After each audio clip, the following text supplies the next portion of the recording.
Hi everyone, welcome to INIT Talks, and today we're having Denise Pope. Thank you so much for joining us. Um, can you tell where you're from and what's unique and special about area where you're living? Sure. Thanks for having me. So, uh, my background is so I grew up in Northamptonshire, in the UK. Currently live in Nottinghamshire. Moved here back just under a year ago. Um, and My background is as a designer, essentially. Um, so yeah, it's a little about me. So, as I know, this place is unique because here is somewhere near the Silverstone circuit, and that's why that's a hub of motorsport in UK, right? Yeah. Silverstone, Northamptonshire. Yeah. So I grew up about 30 minutes away from Silverstone. Um, and it was never something that like motorsport is obviously a big part of that area. But I was never really directly linked to it. Having said that, hmm my father was involved in some amateur motorsport. He was an amateur rally driver years and years ago. I was very young, possibly before I was even born, so I don't actually remember much of that. And then he got into team management and engineering for a small or a fairly small Formula Ford team. Again, I was so young, I wasn't really involved in that, but I think it did have an impact on sort of growing up around motorsport. I guess that was definitely an influence in my life. hmm Also for me, so I get into racing because my dad, he just put me into karting when I was 9, and all things started from this. Nice. So yeah, that's great. You know, you got a family who's already like in motorsport, and you now working here and also doing some sim racing, as I know. Uh, what was your first racing game? Do you remember? Oh wow. Okay, everyone watching this won't know about this game because it was on a computer hmm called the BBC Micro, which was late 70s, early 80s, I think, and it was called Stock Car. hmm Um, and it was like a 2D overhead game with like pixel graphics, like the cars were about 4 pixels big, and every track was on one single screen, so you just watch the cars go around.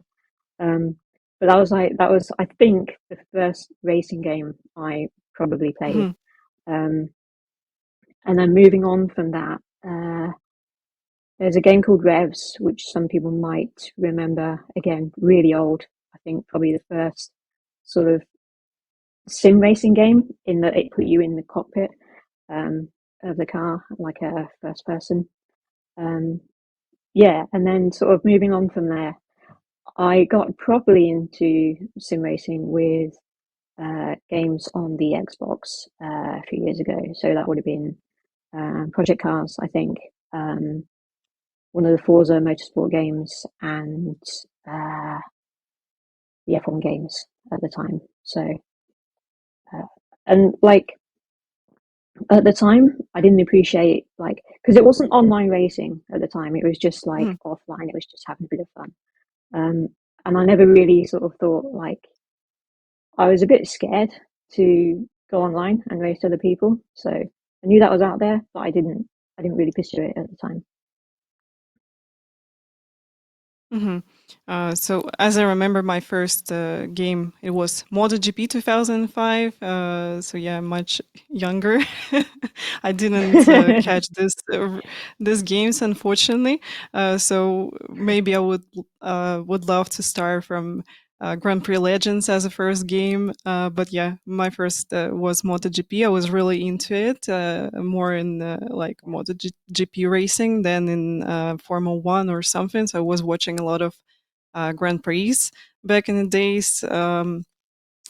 And yeah, it was really fun for me. And then, you know, I also race in Race 07, which is kind of like a Factor One. And then Yeah. I moved to to Assetto Corsa. And then also spend some time in project cars too. I remember that I really liked the rain and racing in wet conditions in it. It was really cool. I still think that project cars is one of the best thing simulators, which I tried alongside with iRacing. Um, so yeah, and then I think we raced together in ACC in more female racers. So can you tell me when did you start sim racing? Like you really get into it? When did I start? I think I got really into it. It was around 2020, 21. I think it was, um, I think like a lot of people, it was around the time of COVID being a thing. And uh, I wasn't commuting for work at the time because of COVID. So I had a lot more time. I built my sim rig. I got a proper wheel. And I built a PC as well at the same time. And the PC just opens up so many different opportunities to try different games and different sims. Um, so and that would have been I remember like Project Cars 2 on the Xbox. I think I played that with the wheel at the time. Um, and I remember from that the sound effects on Project Cars 2 were really good.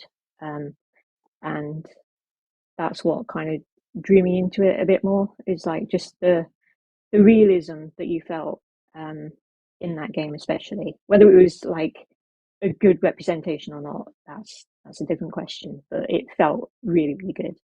Um, and I was also watching a lot of Jimmy Broadbent at the time. I can't remember exactly why I started watching his streams, but I did, and I saw him play iRacing especially, and that really appealed. Just because it was like the racing was always good, the cars were always interesting. Um, so yeah, I think like that was when I started to get into it, and then I got ACC, um, and I started to look at online racing because I was doing some events on SimGrid, um, some like casual races, and I came across a lady called Thea Masanti, who set up more female races with SimGrid. And at the time, I was a bit scared to race other people just because it was a new environment, and that series felt like it was a group of people new to sim racing. So I didn't feel like quite as scared to get involved with it. Um, so yeah, and I did the first season. Um, I had a great teammate in Sarah Dove who taught me a lot. She's very fast. She still races now. Um, and yeah, it just kind of went from there. I think I just really enjoyed it. Always looked out for the further future seasons of MFR. And I also made friends during that season, and got involved with sort of other sim racing teams and other sim racing people. Um, Started doing some endurance racing. That was really cool. Stresses me out no end because I'm terrified that I'm going to let people down. Um, but yeah, that was the start of it, and I was hooked at that point. Um, and I could tell at that point that I was never going to be like properly fast. I was never going to be like an esports driver. Um, but it gave me the bug, and it sort of made me think, well, if I had a team, I could get some really fast people, and they could win some stuff, and they could be esports drivers. So I set up a team at the time as well, which is still going. I don't know how many drivers we have now. It's probably about 20, 30 drivers across different sims. Um, so yeah, sorry, that's I've gone on a bit there, but that was my starting point. Yeah, I think that pandemic overall affected on all people, and some people like found a better job. Like I get into streaming, into sim racing fully also during the COVID because unfortunately I stopped to work in sim racing center as a coach, as administrator of this point. So they just completely shut down everything. And yeah, my husband just pushed me to try iRacing one more time and get me into the streaming. It was awesome. About more female racers, I remember that it was really hard for me to get used to the Lamborghini Super Trofeo because it was kind Yeah, of unique car compared to duty frees. Um, yep, so yeah, speaking about your team, it calls Wild Things Racing, right? And um, yep. what's your role in this team, and what forced you to create this team and start it? Okay, so my role in the team is manager, I guess. I guess I manage the team. Um, and I drive as well, so I do some racing myself. I also do all the liveries for the team, which is sort of a big part of what I enjoy about having that team. Um, and as I say, like the team is really good because it never started as a serious thing. It was always a bit of like fun with friends, going racing, doing endurance events together. Um, but I also found that I was learning a lot about how to get faster, how to get better. I was learning about the different areas of sim racing. So it's not just driving, but it's like the engineering side, streaming side, um, and all the management stuff as well. Um, so so yeah, I guess my job is to my role in that team is to make sure that everyone is happy first of all, make sure that we're enjoying the racing, um, and just to make sure that we have a bit of a direction in terms of what people want to do, what sims they want to race in, what events they want to do. Um, and it is really important to me that the team is guided by good principles and good people. Um, so we may never be like a big esports team, and I'm happy with that. I don't want it to be a big esports team. I just want it to be uh, full of the right people doing sim racing for the right reasons. And for me, that comes from the fun and enjoyment more than the competitive side. Um, Obviously, I like winning. Everyone does, um, but that's a nice side effect of it. That's not the main part of why we do it. Yeah, it's really important to get a team so you can go to endurance racing and you can like just have a friends to talk with. Uh, this is a thing which I really like in sim racing because when I come to a community in racing, I also met a lot of new people, a lot of people who like helped me to find the teams to race with in the endurance. It's really cool. How do you feel about community overall? So, what do you think? How is it to be in sim racing as a woman? Um, Good question.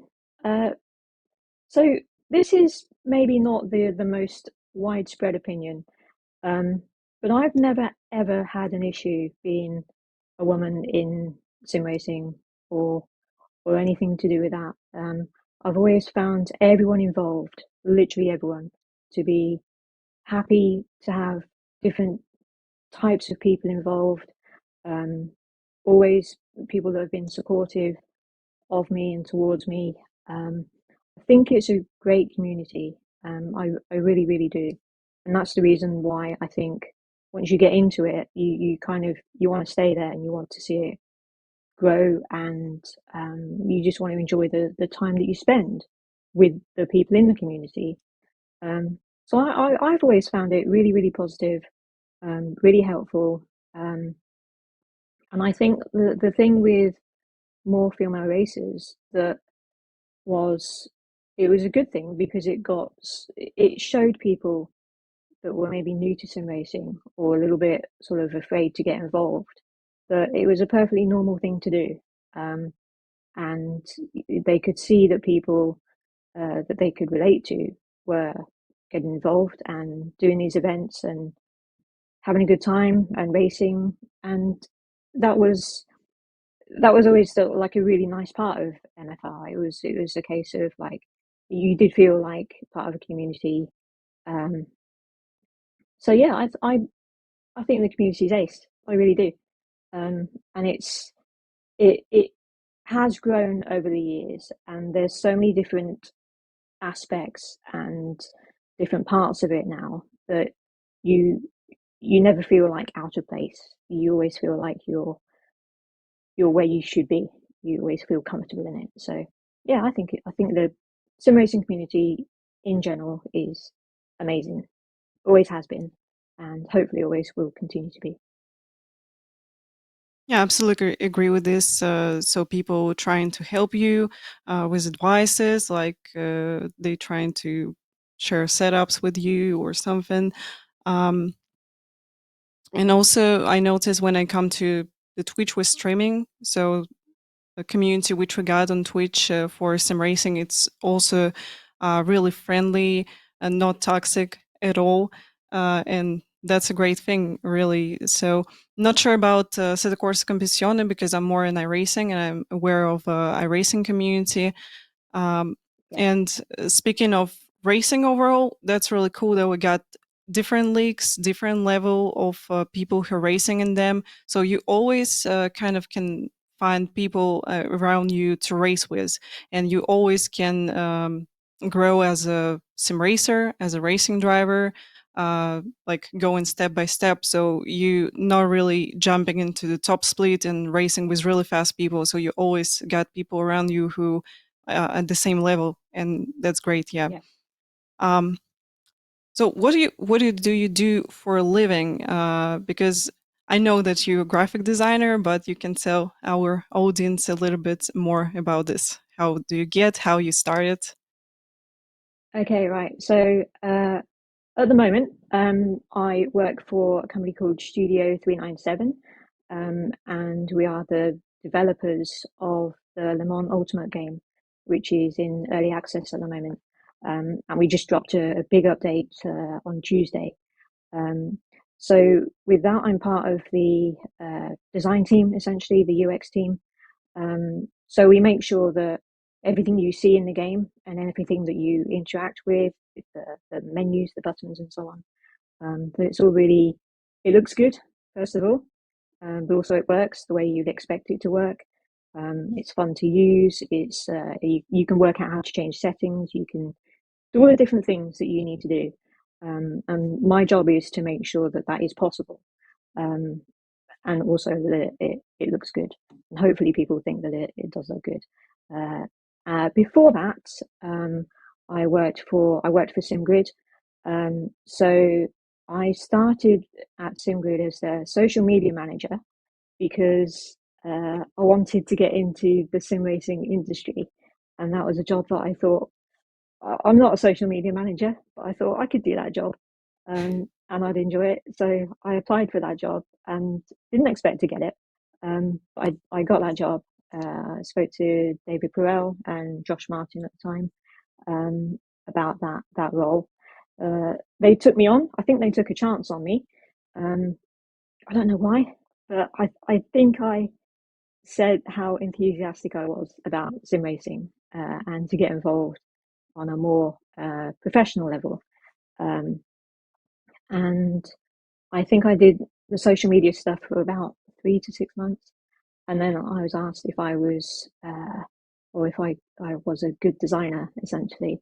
And as that's my main career, I said, yes, I'm a good designer as well.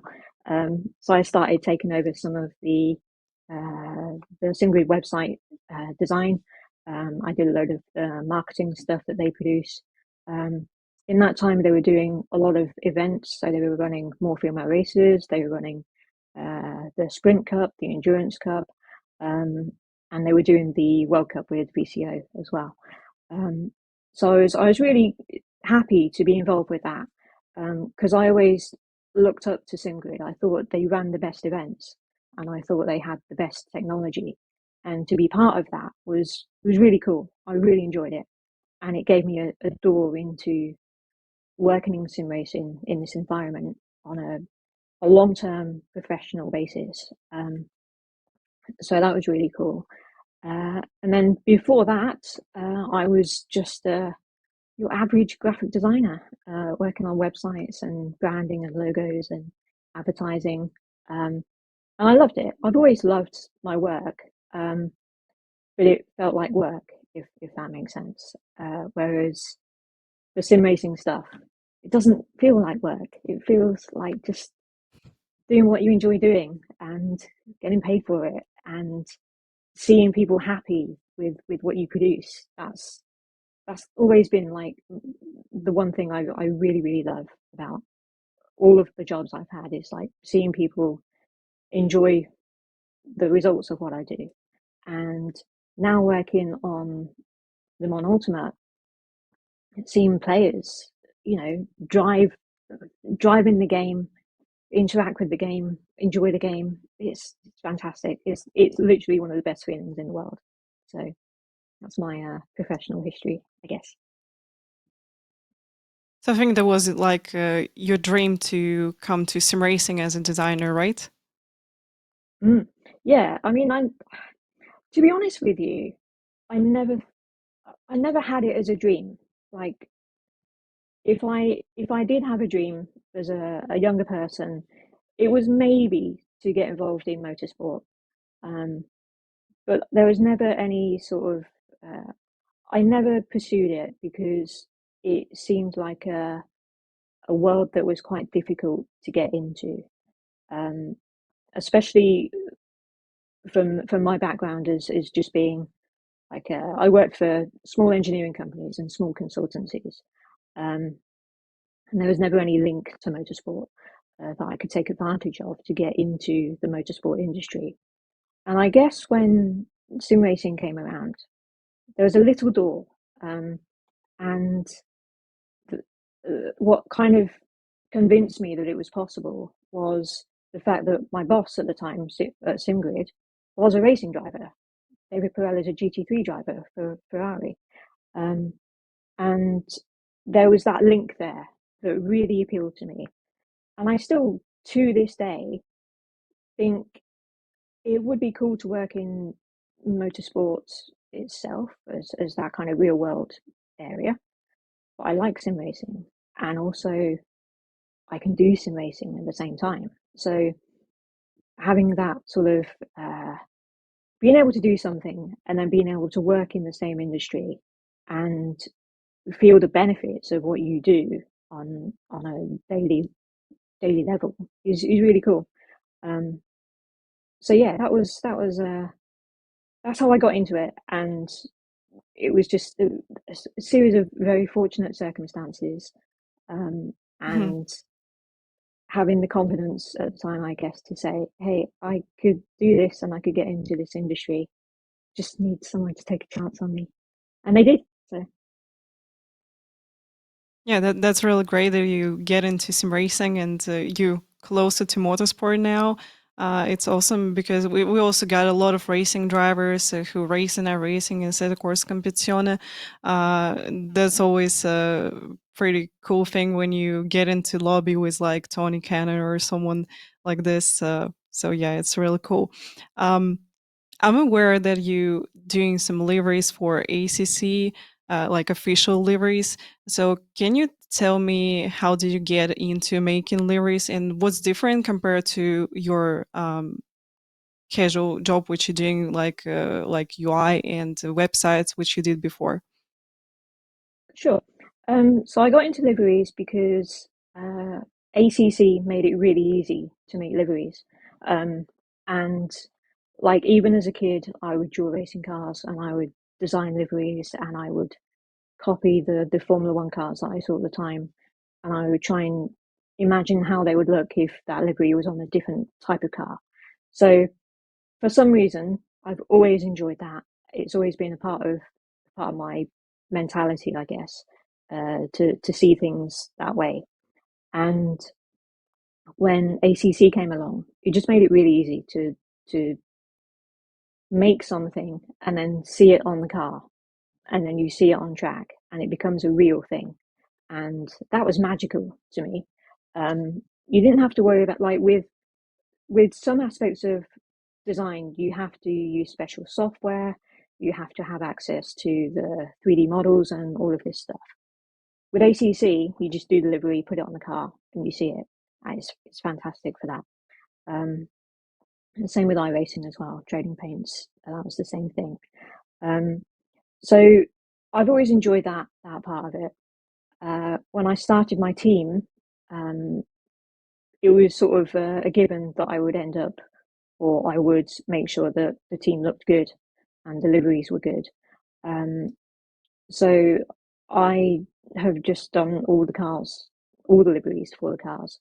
Um, I also did some like recreations of like famous liveries on cars in ACC. So I did the West McLaren F1 livery on the McLaren in ACC, and I did a few like Subaru 555 liveries, and they ended up like I was posting about those on social media, and I think someone at Kunos saw those and got in touch and was just like, "Do you want to do some for us? Because we need someone to help us out."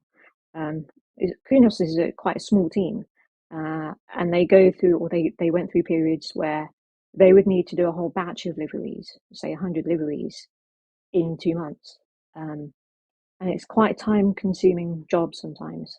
Um, so I was brought on to Kunos to help out with making liveries for the game. I think I've done 20, 30 maybe. The first one I did was like a tester just to make sure that I could do it and I could integrate with their working processes. And then they were happy with what I did, so we just carried on. Um, and yeah, it's another fun aspect, and I really enjoy it. And it's one of the things that I can do. You at 2 o'clock in the morning, I'll still be working on the livery because A, it takes a lot of time, and B, I find it very comforting. I just like moving things around and seeing how they look. But yeah. Yeah. Do you still work with the Kunis, or you mostly focus on Uh, Le Mans Ultimate now with the Studio 397? yep, I'm fully full time with Studio 3997. So that takes up pretty much all of my time, to be honest. Um, and I don't think Kunos are planning to update ACC anymore. Might be wrong. Um, but yeah, I don't do any more liveries for them at the moment. Mhm. Um, but I'm more than happy just to do my LMU job. It's fantastic. So So yeah, that's great. You know, I make made some liveries for my own cars and iRacing also. I remember that I, really enjoyed it. I just stuck with this for like till the 2 a.m. or something like this. So it was really exciting to see yeah, it finally on the car on the track. Yeah, so I understand yeah. you in this. Um, what can you tell about Studio 397? How is it to work with them? Because uh, I know that Air Factor 2, that's one of the biggest simulator after racing in ACC. And how is it to you to be a part of such a great team? It is a great team, and it's again, I got the job purely by luck. I think um, I was offered the job back in, I think it was, well, I did some work for the company towards the end of last year, where they needed some extra design capacity, and I got involved. I did like 2 days a week, I think. Um, and then that led up to in March being offered the job full time. Um, and it's really cool. It's I'm part of the design team, and Studio 397 itself is a much larger team. It's got specialists in all the different departments. Um, but there's a lot of open communication there. There's a lot of sort of willingness to do the right things and to make the game as good as it can possibly be. Um, you're always welcome to put forward ideas that you think would make the game better, or you could do things in a different way and it would improve things.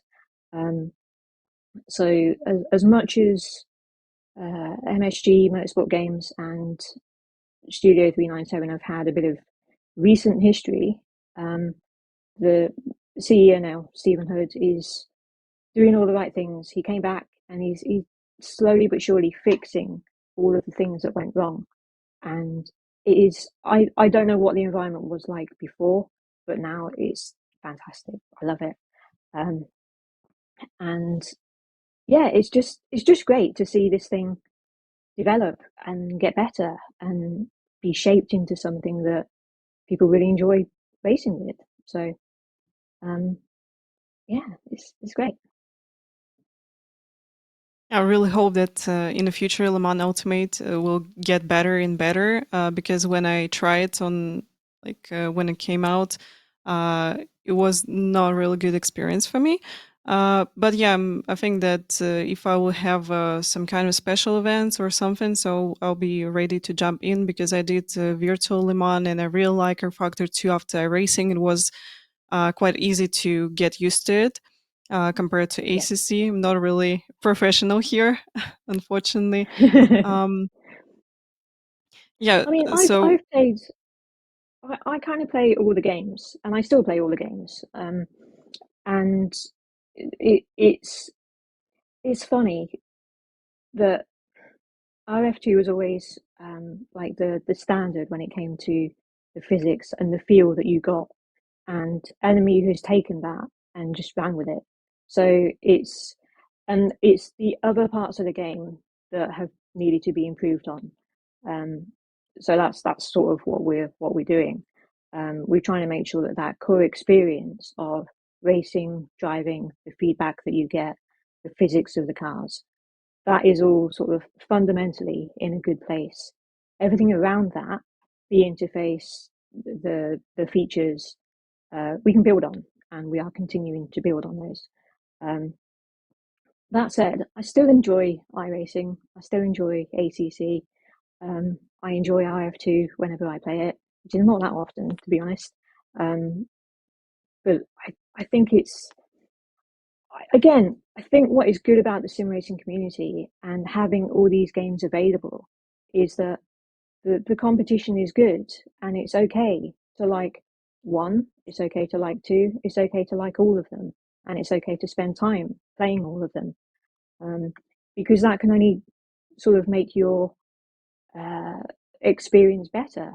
The more you experience from different things, different platforms, different games, um, it all sort of comes together to make the sim racing community a better place, I think.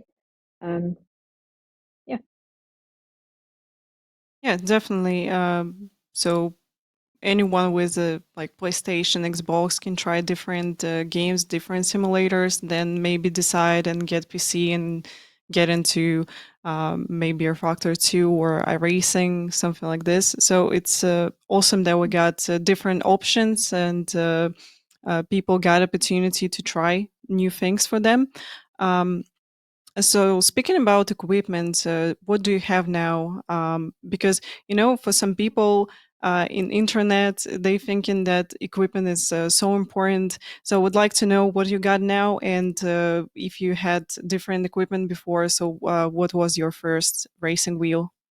Can you tell us about Okay. this? So I started on a second-hand Thrustmaster wheel and Thrustmaster pedals. I can't actually remember which model it was, but it was very low end. It was I think it was gear driven at the time, and then I upgraded the wheel to uh, a TSPC, I think, um, which was belt driven, and it was a lot better. I also upgraded the pedals to Fanatec um, CSLs, and recently I upgraded the pedals again to Fanatec Club Sports, and then a few months ago I got Sim Magic Alpha Mini and the GT Neo wheel, and the difference it's made in not so much speed but consistency and being able to control the car and uh, kind of correct slides before they happen. That's been the biggest thing. So for me, I always enjoyed like the I always enjoyed racing with the Thrustmaster. but I think you do get to a certain level where you know your pace is not going to improve because you're not picking up the subtleties that sometimes you need. Whereas with the higher end gear, it costs a lot, it's expensive, but it again makes the experience more fun, and it does make you more consistent. Um, and I know there's been times in races recently where without the Sim Magic wheel, I would have died so many times. Whereas now it's a case of like you can feel the small slide and you can correct it before it becomes a big slide and you end up spinning off. So and that is on that equipment is on a like a custom built sim rig, which is it was my project this year to because I had like a secondhand, quite a tatty secondhand rig. It was an 80/40 rig, so it was really rock solid, but it was massive. It was so big, and when I moved, it had to go into the living room. So it's been my project this year to rebuild it completely. Got all new parts for it. It's all black. It looks so cool, and it's a lot smaller, so it fits into my living room a lot nicer. So I'm well happy with that. It's yeah, it's great. I love it. Yeah, I remember that I started with G27 and G27 pedals also. And when with community get T300 and TLCM pedals, that was huge improvement for me. So I was like, oh my God, I can finally feel the surface, tires, and Yeah. how cars slide also. Now I'm with a direct drive T818 and absolutely love it because as you tell, yeah, sometimes you can catch this little slides. You can feel it a bit earlier, so it's great. What's in your opinion the biggest upgrade which give you confidence? Is it wheel or pedals, or maybe like triple screen if you start from single? I would say the biggest improvement is the pedals linked to a really stable rig. Um, when I was first starting, I had a play seat, and every time I stamped on the brake pedal, the pedal plate would move. So you're not getting Hmm. consistent braking. And I don't know if it's the same for everyone, but the way I drive is like I know that if I hit my brake markers, I know I'm gonna like slow the car down enough to make the corner. And when things are moving, you don't have that confidence. So I'd say that the biggest upgrade for me that made the biggest difference to my driving and to my confidence was the load cell brake pedal and making sure that the rig was really stable and would not move. Um, and also, like I have the vibration things on the pedals. They're really cool too because um, like the thing with simulation is like you don't get the feedback that you would get in real life. So you, for me, when brakes are locking, I have to listen for it or I have to feel it with the vibration module. So that's been really important as well, and that's really helped. Hmm. Absolutely agree with you about pedals. I think that's the most important thing in the rig, and of course the rig itself is important because when you sitting in a proper position so you can spend hours in the rig without feeling pain in your back or something. um, so yeah, it's really cool. Can you tell where did you compete, like what was your last sim racing event where you race? What's my last simulating event? Um, it was literally last night. I did an online race in LMU. I did the Hypercar Fix Challenge at Spa, and I was in Split Two. Uh, and I think I started P12, and then I was up to P8 or something by the end of the first lap, and then a couple of other cars took themselves out, and I was up to P4, and I was battling with P4, and uh, then the guy in P2 spun, so I was then battling for yeah P4 P3, and then I spun myself twice So I lost the chance to get a podium, and I finished in 8th in the end, I think, which I was fairly happy with. But come on, could have got a podium. Just need to get better. Yeah, it was real close. So yeah, I understand you. um, Yeah. yeah, when you're really close to the podium and then you're losing because some like mistakes or someone crashed, yeah, that's always a sad thing to have in sim racing. Um, what's your favorite series, let's say in iRacing? So do you like GT cars or maybe prototypes or formulas? What do you prefer? In iRacing, I would say GT3 cars. I do the IMSA Endurance series with a teammate, Celine. Um, so we're just about to do I think it's the second round of that on Saturday. Um, so yeah, I like the prototypes, but they're kind of too fast. They scare me a little bit, and I'm just not that good again. Um, and I love the Formula cars. Like I really, really do like driving them, but I don't like racing them. Like I'll happily go into a practice session on my own and just drive an open wheeler like the 1600 or the Super Formula, um, the lights, and I'll happily do that and lap those. But I would not race them because they're too crashy, and I'm too crashy, um, and my safety rating would just plummet. So, but yeah, I would say GT3, and also because it's very easy to compare those cars with each of the different games.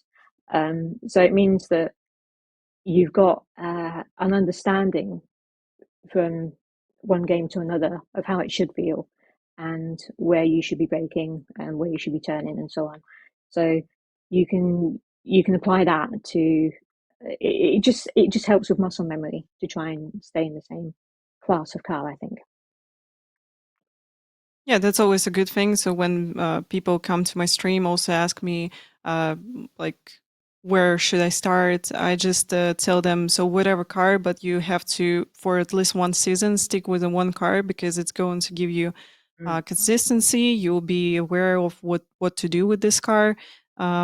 So yeah, I think it's really important. What can you compare GT3s in ACC and iRacing? So what can you tell us about them? What's the difference, and which one you prefer more? Okay, that is a very good question. They both stress me out on so many different levels. Um, so in ACC, I would say the GT3 cars feel a lot heavier. They feel like there's proper weight to them. Um, it feels like an effort to drive a GT3 or any car in ACC, and that's not necessarily a bad thing, but it's kind of exhausting. It's physically a lot more difficult in ACC. Whereas iRacing, I guess it feels a bit lighter. It feels a bit more floaty. I don't, For me personally, the feedback isn't as good in iRacing as it is in ACC. And I find that I have issues knowing or what the back of the car is doing. Whereas in ACC, it's very difficult to spin a car. In iRacing, it's very easy to spin a car. And for me, that's the difference. Um, Having said that, I prefer iRacing's um, selection of circuits. It's got a very big selection of circuits. I think their online model is really good. It's great to race other people, um, and in their ranked events. Um, and I like it when like you do a series of races, and then you'll see the same name pop up, and you'll be like, oh, I remember racing that person. Um, and you might have a bit of chat on iRacing. So I like that side of things. And I think iRacing does that really well. It's also very expensive. I don't like that side of things. Um, but yeah, Yeah, but I think it's absolutely worth it. But at least yeah. it's good that people can try ACC, so it's not so expensive, and then maybe decide and get into iRacing after some time. Um, So yeah, I noticed the same thing as you, that car in ACC like a bit heavier, and also you have to push brakes a lot harder compared to our racing. This is the thing which I don't really like in ACC. Um, so yeah, it just more fun for me as well to race GT3s in iRacing. Speaking about tracks, can you name like top three, top five of your favorite tracks? Doesn't matter what sim. So what tracks do you prefer? Do you prefer like maybe narrow tracks or fast and wide? Okay, so my three favorite tracks, I think, I'm going to say Kyalami, um, Imola, and Alton Park. Um, I'm going to say Alton Park more for just fun driving. Like when I get a new car in iRacing, it's the first track I test it with. Um, the curbs are good, the bumps are good. It's nice to see how a car behaves at Alton Park. Um, Kyalami is only in ACC at the moment, I think, but it's just got a really nice flow to it. And I've done some really cool endurance racing at Kyalami. It's a very difficult track. Like I'm not good at it at all, but it's got a really nice flow to it. And then Imola, you could just drive that all day. It's just fun. Um, and it's in race room, which is really good. So I've just got into VR, and race rooms VR is really really good. Um, so like taking a '90s F1 car around Imola in VR Mhm. is one of the best experiences in sim racing. It's so good. Um, so yeah, Imola just because it's a fun track. It flows. It's different types of corners. It goes up and down, and it's a nice track. It's got loads of history as well. Like the old versions of Imola are also really really good. I think there's a couple of historic versions of Imola on um, R Factor 2, and they're fun just to drive around and do some racing on. So that would be my track of choice, I think. hmm I see that you really like difficult tracks because I find Koalami and Imola and I think Alton Park as well kind of hard tracks to drive because at first time when you look at Imola you think like, oh, it's quite easy to do, but when you get into this track it's more complicated than you thought first time you get into this. um, what do you prefer, racing in wet or racing in dry conditions? And did you try rain and racing in ACC as well? Yeah. Oh God. Okay. So in ACC, I actually think the rain doesn't make that much difference. Um, I don't like the visibility aspect of racing in rain. Like I don't really like racing at night because I can't see as much, and I don't like racing in the rain as much because I can't see as much. Mhm. Um, the raining iRacing is pretty good. Um, I actually got my first and only so far um, official win in iRacing in the wet, um, which is amazing because I had no right to win. But the race started, it was wet, and I think I started third or fourth or something. And I got into the lead, and I was just driving away from everyone behind, and I couldn't work it out.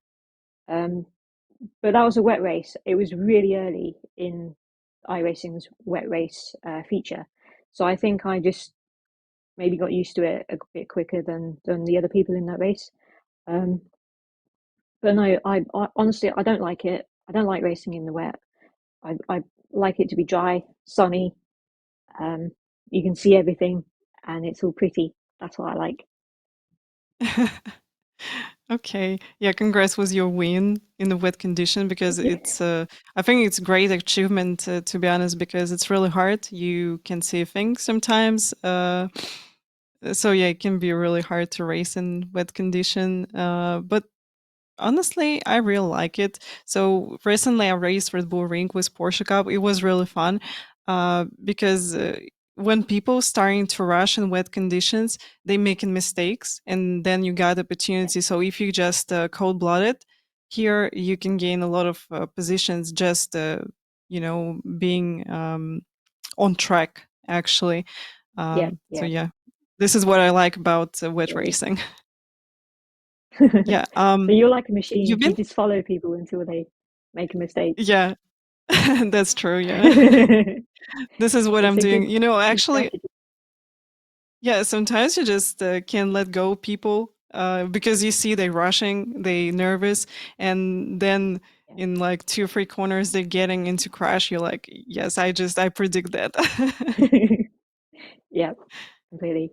I was I'm doing the Porsche esports series at the moment on is it Tuesday nights in iRacing, and we've done 2 rounds so far, and there's 2 races each round. And in both rounds, there's been races where I've been following someone and sort of catching, but not catching that quickly, but still catching. And you can see them make little mistakes, and you try not to make the same mistakes. And then you get closer and closer and closer, and you can see them starting to get nervous and a bit scared. And at least one of them, I think the person ahead made a mistake, and I was able to get through. So I, because I'm not like super fast, I do rely on being consistent, I guess, and uh, trying to take opportunities when they present themselves, which is not often, but when they do, you've got to go for it. um, how do you deal with stress when you're racing? So I'm pretty sure that you get nervous, especially on the starts. How do you deal with it?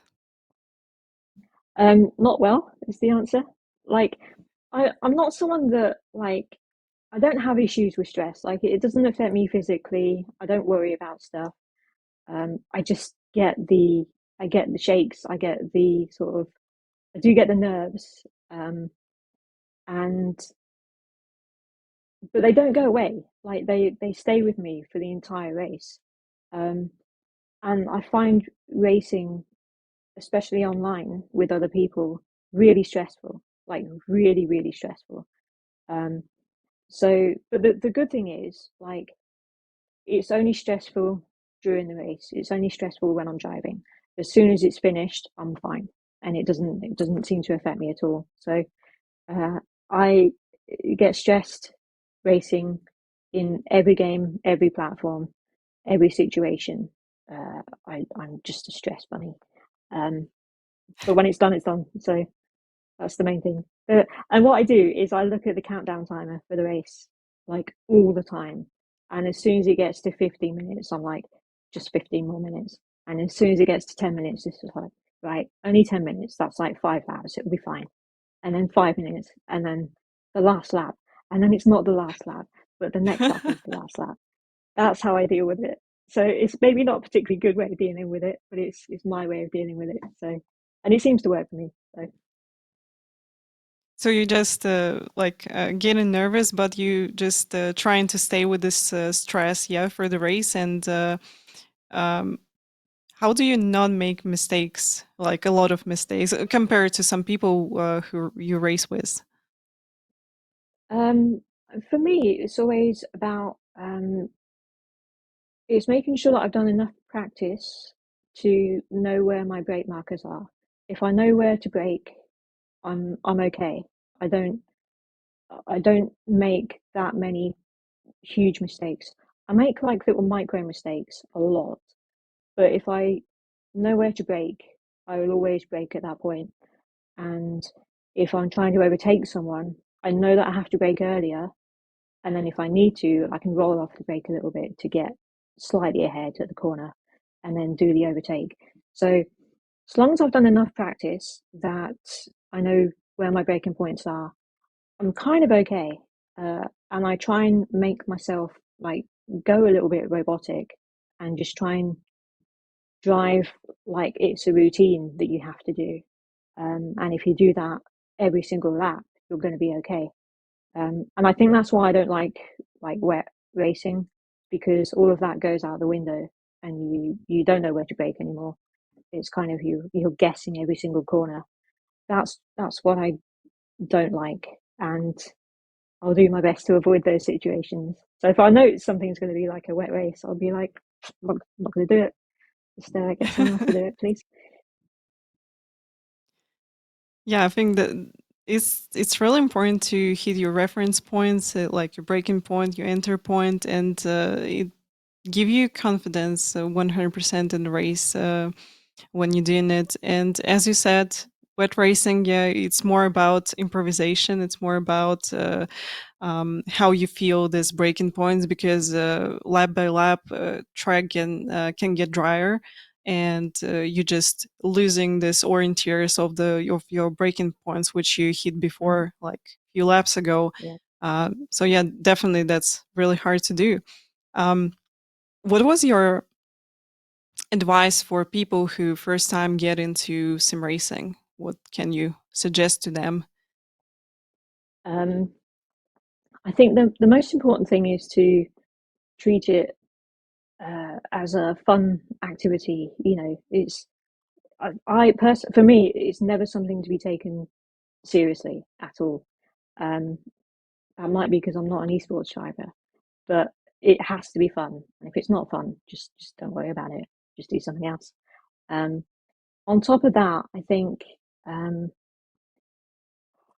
I don't like practicing, but I will say that when I do the practice, I tend to get results out of it. So even if it's just a case of doing like, I can usually get away with doing, say, 10 to 30 minutes of practice before a race, just to make sure that I do know where my markers are, and I do know where the track goes, which is kind of important, I guess. And as long as I've got that imprinted and I've got a bit of muscle memory to be able to do that on a routine basis, I would say that's a good place to be, um, for not having to think about actually driving that much, and just enjoy it and do the best you can. Um, so yeah, don't take it too seriously. Just have fun while you're doing it, and uh, put in a bit of effort to try and improve, but not too much. Yeah, that's great. I think main thing is to have fun. We all here to have fun and communicate with community, get into racing, get into races, and also like just having fun with the car, with the track. So yeah, I think that's a great advice which you can give to sim racing people who just starting their way here. Um, so can you tell me what's next for you, both in terms of sim racing and graphic design career? So what you're planning? What's your future plans? Sure. So sim racing, I really enjoy having like doing regular races, and just knowing, like, I don't like doing too much. I used to do like 4 races a week at one point, and that's too much. Um, People should not be doing 4 races a week.